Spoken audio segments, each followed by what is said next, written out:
Right. So I wanted to say a couple of words about climate change deniers. This is coming right after Greta Thunberg, or whatever her name is, made her big speech to the UN, and everybody's reacting to it. And what's really coming out of the woodwork is the true nature of the deniers. They're going for the jugular. They're attacking her very personally, sometimes insulting her, sometimes, making fun of her autism, just really quite nasty stuff. And I wanted to speak about this because I get it.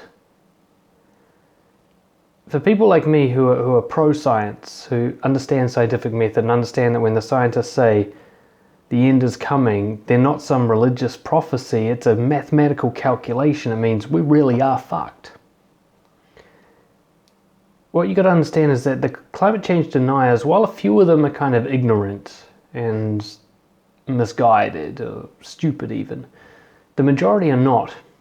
They're regular everyday people. I'm good friends with some climate change deniers, and they're not stupid people.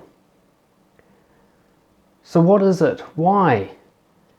20 years ago I used to watch Captain Planet. You remember that show?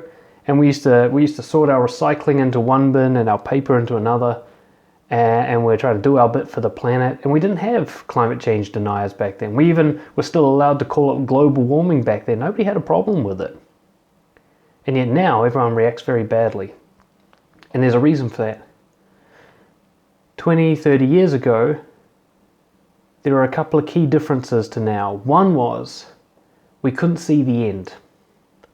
We knew that some species were going extinct, and we knew that some water was getting unhealthy, and there was, some stuff going on in the air and things were getting warmer, but there was no finish line for the human race. There was no talk of extinction. And now there is. And that is a significant difference. It creates a significantly different reaction.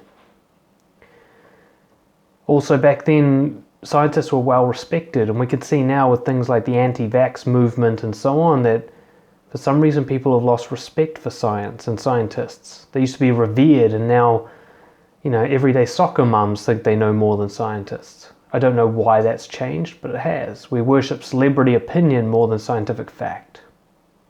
That's a key difference in the last 20 years. Another one is in the past, we were talking about how we've got to do our part, but there wasn't such a huge emphasis on it being our fault. And now there is. And those key changes create a different reaction. And I want to really emphasize the reaction is not stupidity, but fear. You think about it, a human's primary drivers: survival, reproduction. Everything you do, from the food you eat to the job and the career you've chosen to picking your partners and so on and so forth, all of that underneath all the layers is driven by survival and reproduction as drives. You're always doing it for one of those two reasons, essentially. And what are those two drivers for? One purpose: prevent extinction. Ultimately, that is the only reason we ever really do anything. And it's the one way to explain how someone can give up their own life to save the life of others. As even our own individual survival is not as strong as the need to protect the species. And it is the absolute explanation for why humans have done so well on this planet. Mosquito. That's not good for evolution. So what's changed is now extinction has become real. We can see the finish line, the light at the end of the tunnel. Within the next few generations, human beings are going to cease to exist one way or the other. Either the effects of climate change are going to make survival impossible for us and many other species, or if we can somehow survive that, artificial intelligence is almost certainly going to replace us with something. We can really see the ends now, and that's why you're seeing the reaction you're seeing. You're not seeing the reaction of people who are stupid. You're not seeing the reaction even of people who genuinely don't believe in climate change. What you're seeing is a very subconscious, deep fear of extinction, a denial. Climate change deniers is the perfect name for this group of people, because they're in denial. Denial is one of the stages of grief, and it's often a stage that people get stuck at. They refuse to accept that a relationship is over, or that they lost their job, or that their parent has died, or that their pet has passed away. They refuse to accept that. They stay in denial because it's too painful to be out of denial. And climate change deniers are stuck in that phase. They are so terrified that extinction is real and that we've caused it. But more importantly, they don't want to acknowledge what can be done to stop it. And this is where climate change deniers and activists have something in common. Because all those people that are so-called fighting against climate change and trying to, the enemies of the deniers, are still many times, often, not taking responsibility. They're saying the corporations need to change and the governments need to change. Well, corporations and governments are just people. We're all just people. It's us. Every single fucking individual has to change their behavior. We can't rely. A corporation is just a piece of paper. A government is just a fiction. Just a building where people go to, stand together. They're just individual people. It's individual people who need to change. You'll see somebody who's, a vegan. They refuse to eat meat to do their part for climate change, and yet they still drive a fossil fuel powered vehicle. That's hypocrisy. You'll see somebody who refuses to drive a fossil fuel powered vehicle, but they still use a cell phone that has a lithium battery. Have you ever seen a lithium mine? That's damaged the environment.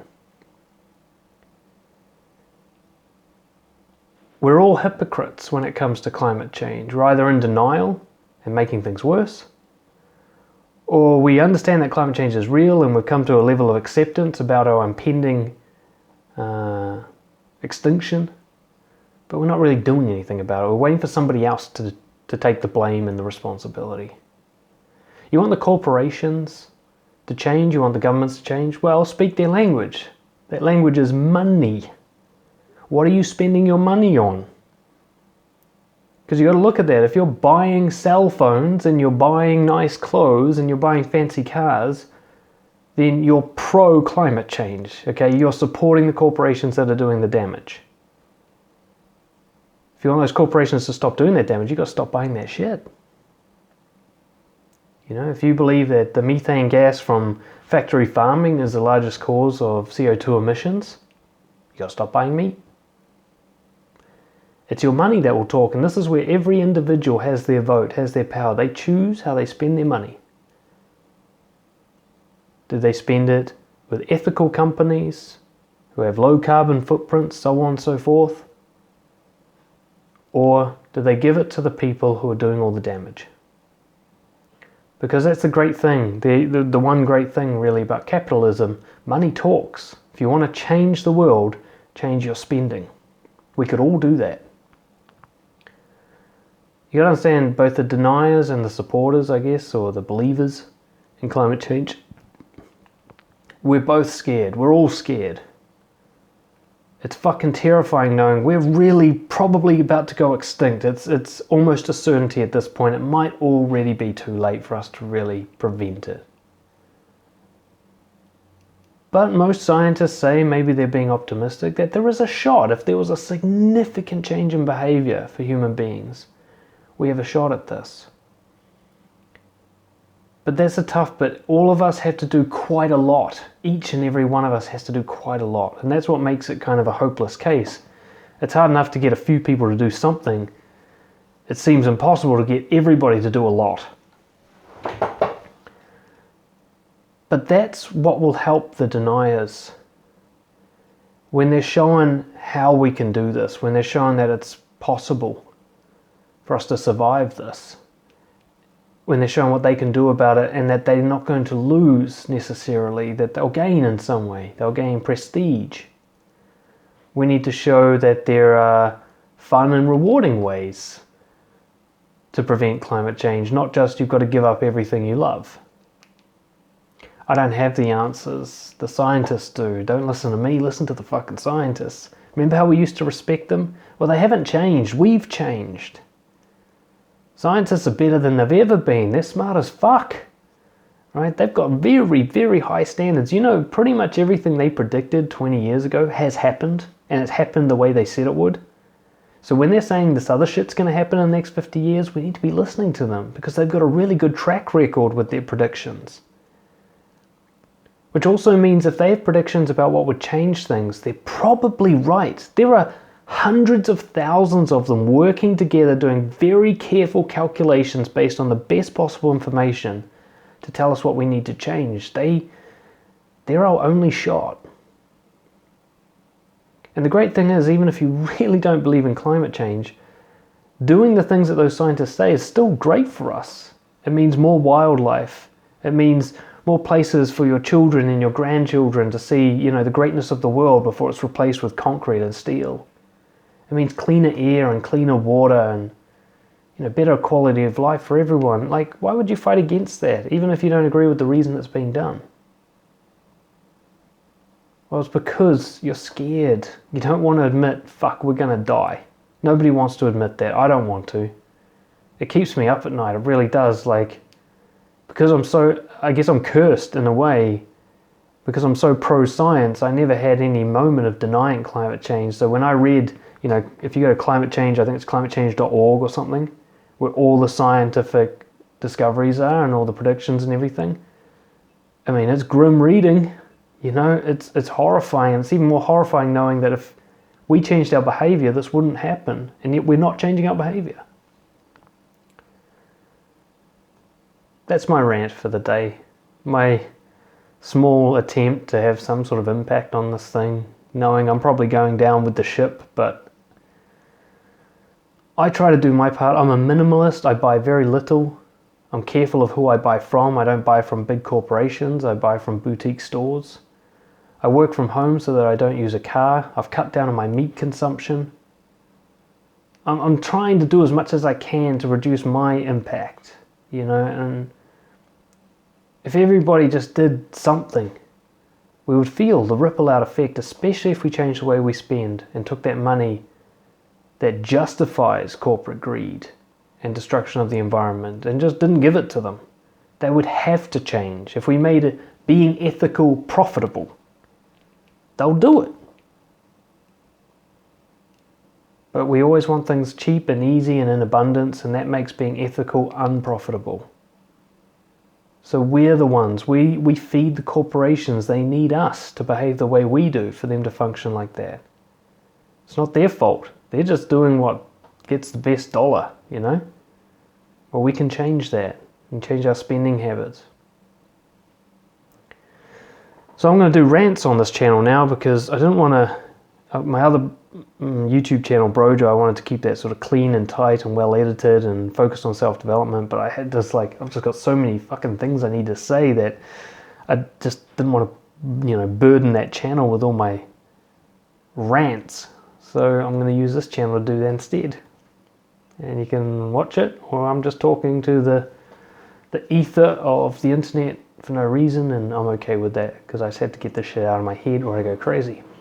I'll see you later.